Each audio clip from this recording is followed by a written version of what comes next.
Bâti en 1811 et classé monument historique en 1973, l'ancien palais de justice de l'Assomption est aujourd'hui devenu un centre culturel. Selon la croyance populaire, le lieu est si hanté qu'il est devenu un incontournable pour tous les chasseurs de fantômes du Québec. Aujourd'hui, notre enquêteur tentera de faire la lumière sur l'efficacité de la quincaillerie utilisée pour chasser les revenants.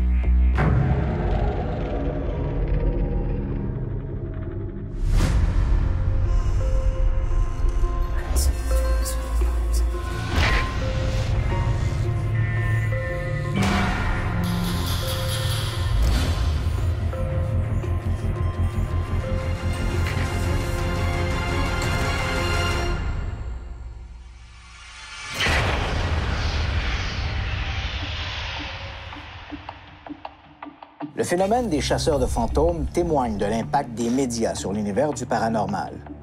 Lorsque j'ai commencé dans ce domaine, à la fin des années 1970, il n'y avait aucun groupe qui enquêtait sur ces manifestations d'outre-tombe. Puis sont arrivées les émissions de télé-réalité du genre chasseurs de fantômes. Dans la foulée, on a vu des groupes d'amateurs se former pour émuler leurs vedettes de la télévision. Ces associations de chasseurs de fantômes ont poussé au Québec comme des champignons. Ces enquêteurs de la nouvelle génération ont remplacé leurs planchettes Ouija et leurs feuilles de sauge pour toute une quincaillerie électronique et high-tech. Mais il y a un os dans la soupe. Tous ces appareils ont été conçus à d'autres fins. Alors, à quoi peut bien servir toute cette quincaillerie électronique dans une traque aux revenants? C'est le mandat que je me suis donné aujourd'hui.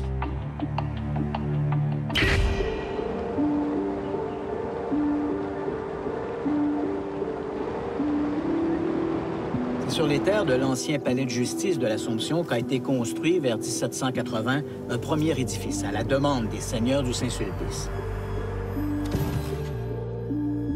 Au 18e et 19e siècle, le bâtiment a connu plusieurs altérations. Puis, le palais de justice de l'Assomption, tel qu'on le connaît aujourd'hui, date de 1811. Dans les années 1970, le bâtiment a été abandonné. Il est demeuré désert pendant de longues années. Au début des années 1980, Françoise Mirand, l'actuelle propriétaire, a racheté l'édifice et entrepris de le restaurer. Dès son arrivée sur les lieux, Christian va rencontrer l'équipe de fantomemontréal.com, venue enquêter sur les phénomènes paranormaux à l'Assomption.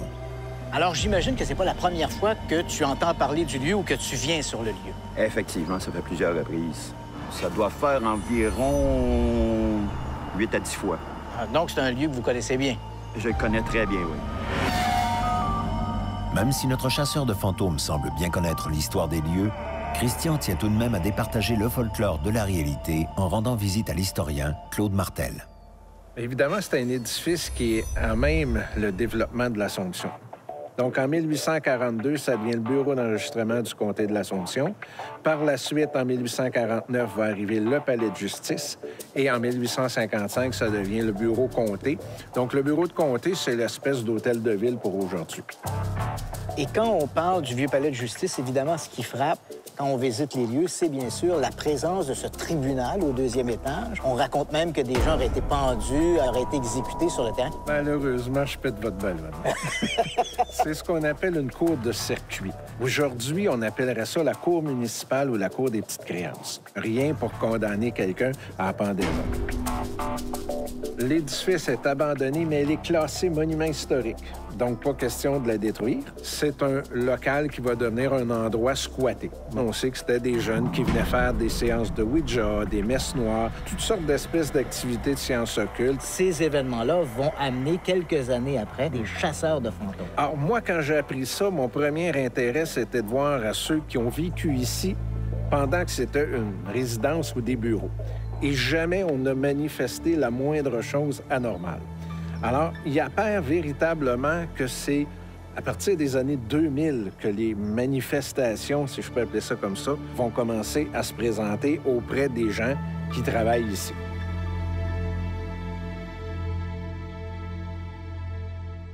L'historien ayant fait la lumière sur une partie des mythes de l'endroit, Christian s'en va rejoindre les chasseurs de fantômes pour savoir ce qu'ils ont vécu. La fameuse chambre 7. Le propriétaire de l'endroit m'a raconté que Il y avait quelqu'un qui était couché dans le lit, puis qu'ils ont entendu comme un roulement, une bille qui roulerait par terre. Ils ont allumé la lumière, puis il a vu la bille sortir du garde-robe puis rouler dans la chambre.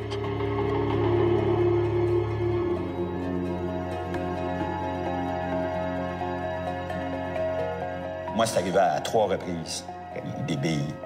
Il y avait une dame qui était assise à peu près dans le milieu, ici, sur la 2e rangée. Et j'ai vu, de mes yeux vus, une bille tomber du plafond, puis lui tomber sur la tête. Et elle a fait, qu'est-ce que c'est ça? Mais moi, je l'ai vu, la bille. Puis après qu'elle est tombée sur la terre, on l'a entendu tomber sur le sol. Elle l'a ramassée.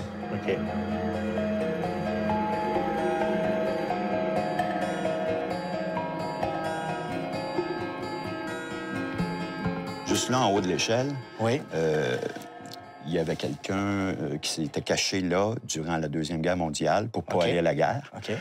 Puis, plusieurs années plus tard, ils ont découvert des ossements.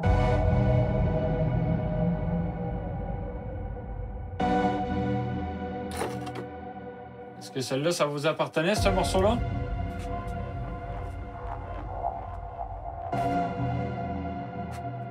Il y a une légende qui circule que 2 hommes qui ne se connaissaient pas et qui travaillaient ici ont trouvé les ossements.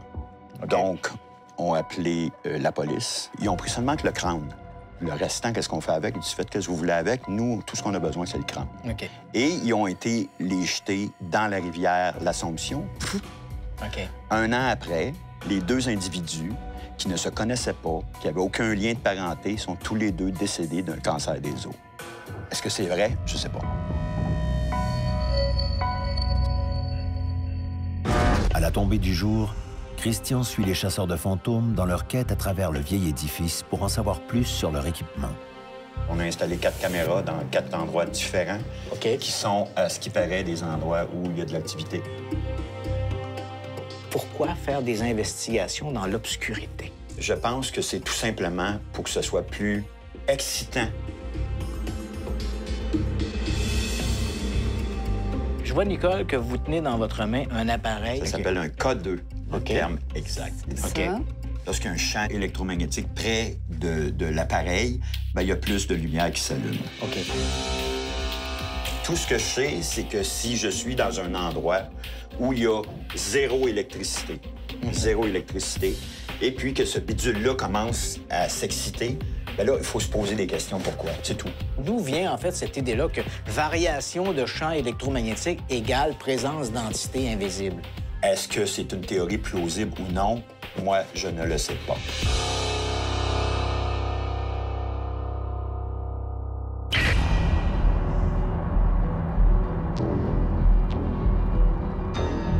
Christian est sceptique quant à l'utilisation que font les chasseurs de leurs appareils. Il donne donc rendez-vous au physicien Danny Plouffe pour évaluer le fonctionnement de toute cette quincaillerie en matière de chasse aux revenants. Je vais vous présenter en gros les instruments. On a le classique K2. Ça, c'est quelque chose de très standard. Ça détecte les ondes électromagnétiques, tout simplement. Et supposément, lorsqu'il y a un fantôme qui s'approche du K2, il va le détecter. Est-ce que tu es ici dans la pièce? Si tu nous entends, moi puis Pierre-Luc, allume les lumières, s'il te plaît. Tu nous entends? Bien. Tu nous entends? Tu allumes les lumières, on arrive à communiquer avec toi. Oui. Et voilà, merci. Tu l'as-tu vu? Aussitôt qu'on a quelque chose d'électronique, ça émet du rayonnement électromagnétique de basse fréquence, nécessairement. Le rayonnement électromagnétique est présent partout, constamment. Il y en a partout.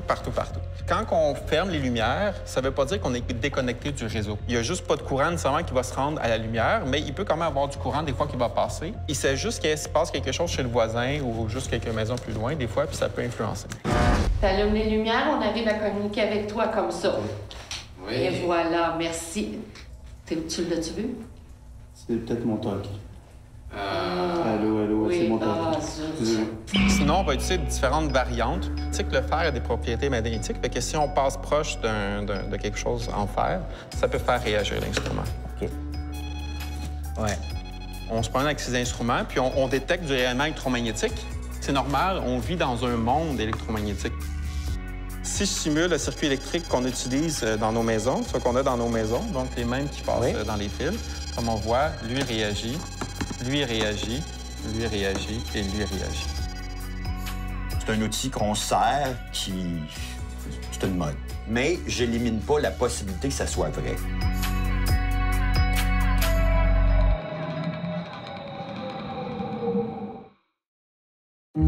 Comme le physicien l'a démontré, le K2 ne sert à rien pour chasser le fantôme. Christian poursuit donc son enquête pour évaluer la pertinence des autres appareils que les chasseurs utilisent. Fait qu'on voudrait savoir s'il y a quelqu'un qui voudrait communiquer avec nous autres. Pourquoi vos os sont ici? La boîte fantôme ici, de fantôme, c'est juste une radio. AM/FM. Avec cet instrument-là, on peut balayer les fréquences, donc les postes de radio. C'est comme lorsqu'on tourne notre radio. Ce qu'il fait, c'est comme si on changeait de poste, finalement. Puis, ce qu'ils vont faire, c'est qu'ils vont écouter les bruits qui sont générés. Puis, avec ces bruits-là, ils vont dire « le fantôme a dit tel truc ». Il y a un moyen d'enregistrer ces sons. Ensuite, à l'audition de ces sons, ils vont détecter des voix, et c'est ce qu'ils appellent des PVE, phénomènes des voix électroniques. Je vois que tu transportes avec toi de pièce en pièce un magnétophone. Parle-nous-en de ce magnétophone et raconte-nous un peu ce phénomène des PVE, comment on le perçoit, comment ça fonctionne. Au départ, tout ce que j'avais, c'était un enregistreur numérique ordinaire qui compressait les fichiers. OK. Celui-là est de meilleure qualité. Il y a plusieurs musiciens qui se servent de cet appareil-là pour s'enregistrer, parce que ça enregistre en stéréo. OK. Et il ne compresse pas les fichiers, c'est en wave. Donc, la qualité du son, elle est... Optimum. Elle est parfaite. Ici, au Palais de justice, puisque tu es venu à quelques reprises, est-ce que tu as obtenu des enregistrements significatifs? Dans la salle de réception, en bas, comme un rire qui fait...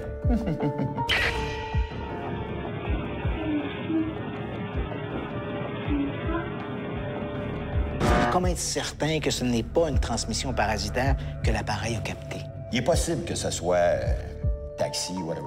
Quand je fais une enquête, j'ai jamais mon cellulaire sur moi en partant. OK. On essaie d'éliminer un certain nombre de possibilités. OK.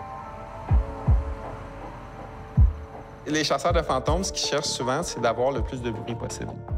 Donc, je vais le mettre en AM ou FM, c'est une préférence. Allons-y pour le FM. Le FM, c'est meilleur le AM parce qu'il y a plus de bruit. Ah, OK. Puis, ce qu'ils vont faire, c'est qu'ils vont écouter les bruits qui sont générés. Puis, avec ces bruits-là, ils vont dire « le fantôme a dit tel truc ». Okay. On entend des voix. Exact. D'où viennent ces voix? Nécessairement, on va entendre des postes de radio, hop, qui vont, hop, on entend ici. Ouais, OK. En fonction du poste où est-ce qu'on est, ça va changer le bruit qu'on entend. Ouais. Donc, parce qu'il y a un changement dans l'intensité du volume, on peut associer ça à un mot, puis dire « oups, le fantôme a dit tel truc ». Si les fantômes existaient vraiment puis qu'ils communiquaient avec cet instrument-là, comment ils savent générer une onde qui est détectable par une radio? Si tu donnais un fantôme, je pense pas que soudainement, tu comprendrais comment ça fonctionne.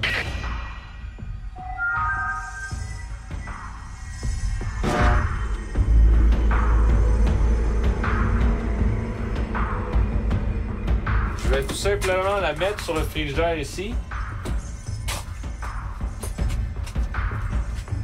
Et vous pouvez jouer avec. Il n'y a personne qui est allé l'au-delà puis qui est revenu pour nous dire « oui, on peut communiquer avec vous autres ». OK. Mais j'élimine pas la possibilité que ça se peut. OK.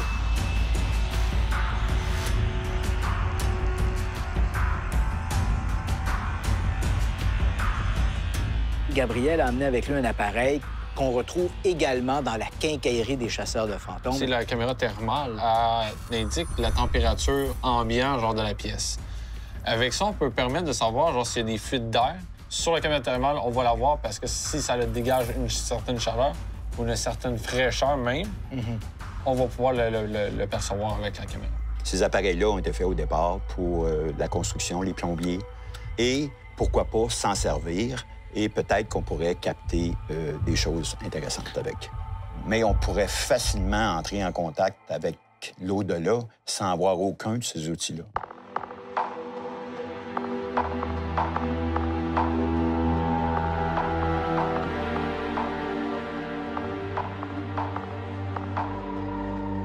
Toutes les fois que j'ai vu des chasseurs de fantômes se promener avec ce genre d'instrument-là puis mesurer des trucs comme ça, pour moi, c'est normal. Ça démontre juste dans quel monde qu'on vit. Moi, ce que j'ai vu, les chasseurs de fantômes sont incapables d'expliquer qu'est-ce que ça détecte.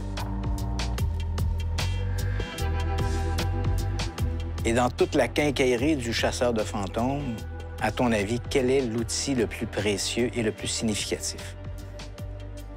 Mon cerveau. C'est juste mon cerveau qui va faire la distinction. C'est juste mon cerveau qui va être capable d'évaluer qu'est-ce qui vient de se passer.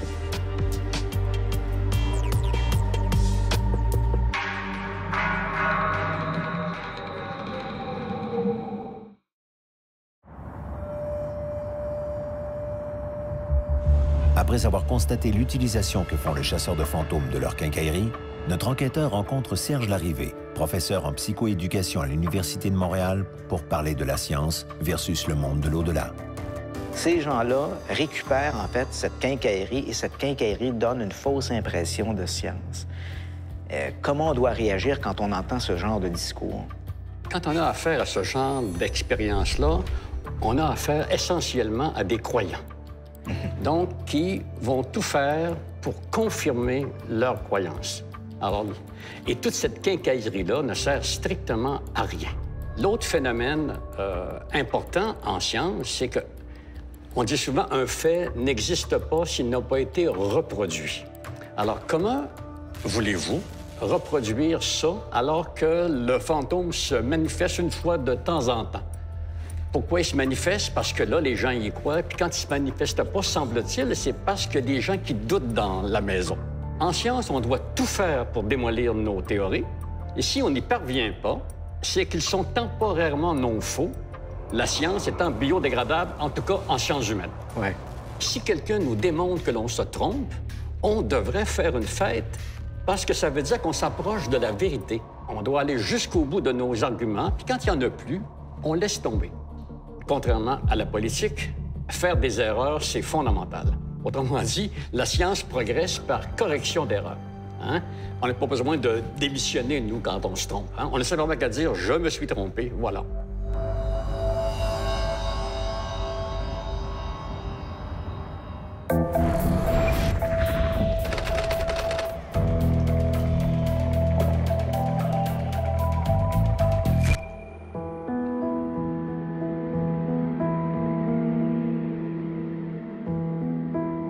La traque aux revenants n'a pas attendu l'avènement des téléréalités pour se mettre en place. En fait, si la diffusion d'émissions consacrées aux chasseurs de fantômes a fait des émules partout en Amérique du Nord et même en Europe, l'investigation dans de soi-disant lieux hantés existe depuis des générations. Le père de ce genre d'enquête est indubitablement le Britannique Harry Price. Ce fils d'épicier londonien, né en 1881, s'est découvert très tôt une passion pour le bizarre et l'insolite. À 15 ans, il aurait mené sa première enquête sur un phénomène de poltergeist que des voisins disaient avoir observé dans une maison du quartier. En 1926, Harry Price fonde le laboratoire de recherche parapsychologique de Londres. Il se décrit lui-même comme un chasseur de fantômes. Il est probablement le premier à revendiquer ce titre. Au fil des ans, Price développe tout un attirail pour chasser les fantômes. Des caméras, des appareils photo, des magnétophones à bobines. Certains de ces appareils, comme ces détecteurs de mouvement, qui ne sont en réalité que des fils de nylon reliés à des clochettes, sont rudimentaires, mais témoignent de son imagination. Pour documenter les allées et venues des revenants, Price n'hésite pas à déverser des kilos de poudre de talc pour saisir l'empreinte de ses visiteurs d'outre-tombe. Price ne limite pas ses enquêtes qu'aux seuls revenants. Il expérimente aussi avec des médiums. Si ces enquêtes ne lui apportent pas cette preuve qu'il aurait tant souhaité pour prouver aux sceptiques que les fantômes existent, elles lui permettent de surprendre des médiums en train de tricher. La plus célèbre de ces enquêtes est celle qu'il a menée au presbytère de Borley, dans l'Essex, en Angleterre. Price y débarque au début des années 1930. Mais là encore, malgré tout son attirail de chasseur de fantômes, il ne parviendra pas à documenter une seule de ces manifestations pourtant quotidiennes. De ces chasses aux fantômes au presbytère de Borley, qu'il qualifie lui-même de la maison la plus hantée d'Angleterre, Price publiera 2 livres.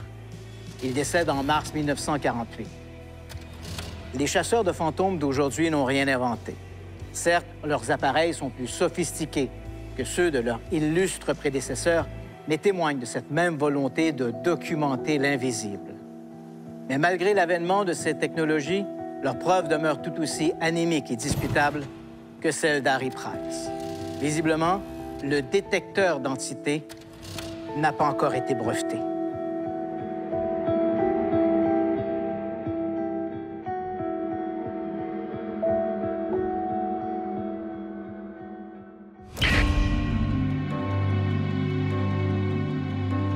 Les chasseurs de fantômes se sont multipliés au Québec. Tous ces groupes s'en remettent à peu près à la même quincaillerie pour documenter ces soi-disant manifestations de l'au-delà. Malheureusement, comme on l'a vu, ces équipements sont à peu près inutiles dans ce genre de traque aux revenants. Les chasseurs de fantômes croient à tort qu'en utilisant de l'équipement électronique, leur approche sera plus sérieuse et plus scientifique. Bien sûr, tout cela est faux. Si les fantômes existent, il est clair que nous n'avons pas réussi à les documenter à la satisfaction de la science. Et ce n'est pas quelques photos floues ou des bruits parasitaires sur des enregistrements plus ou moins sérieux qui convaincront les milieux académiques de l'existence de l'au-delà. Mais restons prudents. Comme le disait Woody Allen, « Je ne crois pas à l'au-delà, mais j'apporte toujours des sous-vêtements de rechange. »